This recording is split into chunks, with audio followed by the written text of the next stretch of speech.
That's how desperate they are to win this trophy. This will not be seen as a success for Ivory Coast. I think it'll be harsh. They've gone through the whole competition unbeaten, including the qualifiers.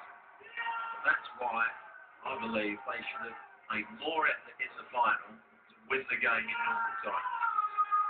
They didn't work hard enough to win the game. They didn't play at a high enough tempo. They didn't get the ball forward quickly enough. They didn't get players in support of Didier Drogba early enough. And then at the end of the day, Drogba converts his penalty. They've won it, haven't they? Such fine margins. I know what you're saying. You feel that have the ability here to see off Zambia really by a couple of goals maybe in 90 minutes in the close-ups. Well, I saw Zambia. I think they're a very good team. I saw most of the tournament. Against Ghana, they had to play on the defensive. They won that game against the run of play, really. And I thought Ghana put in a better performance. Yeah, and I thought Ivory Coast would do exactly. They would dominate possession. They'd play high up the field and really push Zambia back. That wasn't the case. Zambia, the team started the game really well. Remember that first shot that the midfield player Sinkala had that was saved by Barry. Mayuka went on a couple of runs. Game evened out over the course of the 90 minutes, but really, I thought the Ivory Coast should have dominated. Well, that's the down point of Ivory Coast, but take nothing away from Zambia. They have played pretty much, haven't they, to maximum potential. It's what it was all about for them at the start of the tournament. There was no talk of winning the competition It's a miracle day. to honour the fallen squad of 1993. There was talk of just playing well in order to honour their memory. Goodness me, they've gone a few steps further than that, haven't they? This has to be one of football's greatest stories. Joseph Musonda going through there on crutches to receive his medal.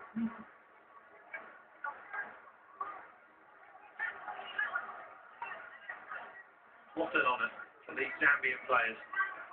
Most of whom do play their football in Africa. Mayuka plays in Europe for young boys. When you look around the squad, there's Giuseppe Lumbu who plays for All Blacks in Russia. Most of the team play their football in South Africa, Zambia. There's Suahawa, one of the squad players who plays his football in Sudan. There are no world-renowned names in this Zambian team. There just might be now over the next few years. I'm sure one or two coaches will be taking a look at a few of these Zambian players. As Renard picks up his medal, what a great appointment it was to bring him back for a second time.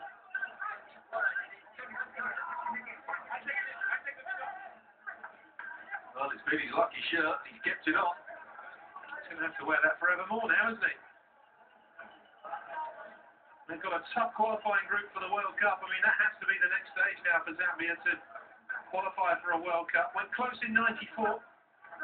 They have a very tough group. And with Ghana and Sudan and Lesotho, will have to finish top of that group in the final round of qualifying. And Ghana desperate for revenge for the final defeat. What a big moment then for Christopher Katonga. We'll receive this trophy from the two presidents, Ali Bongo Ondimba of Gabon and Teodoro Obiang Nguema Mbassog of Equatorial Guinea. And hand it over. And Christopher Katonga becomes the first Zambian captain to lift the Africa Cup of Nations trophy. A truly remarkable and heartwarming story, Zambia's success here.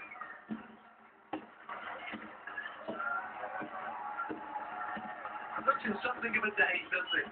I don't think they can quite believe this. And it will take a long while for this to sink in.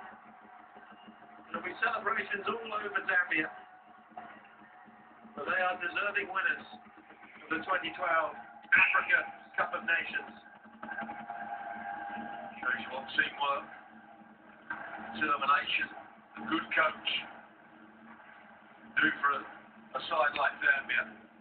And add that a little bit of quality as well. It's been an excellent tournament. deserving winners in the end.